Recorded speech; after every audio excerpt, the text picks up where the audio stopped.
Bakit magpapakasal agad? Buntis ba? Sure ka na ba talaga, Iha? Ha? Sure na po 100%, 1,000%, 1,000,000%. Story time. So how did I know that he's the one? Alam niyo, malalaman niya yan eh. Nakita ko sa kanya yung dream guy ko. And then nakita niya rin sa akin yung dream girl niya.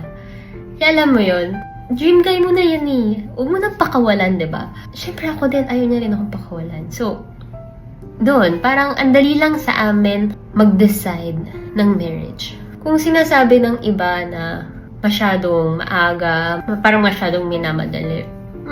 Yes. Hindi na po kami bumabata. Pareho na po kami nasa tamang edad. Pareho na kaming financially stable and ready to start a family. Paano ko ba nasabing dream guy ko siya?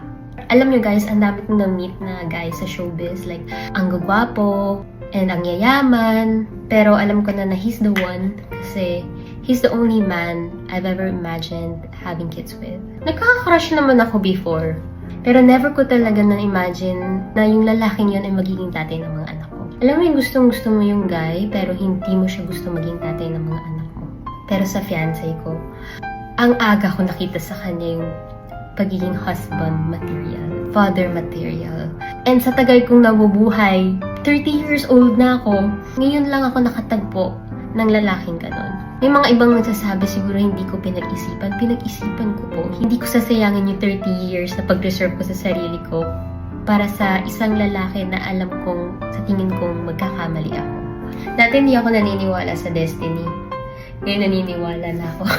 Pero actually naniniwala ako na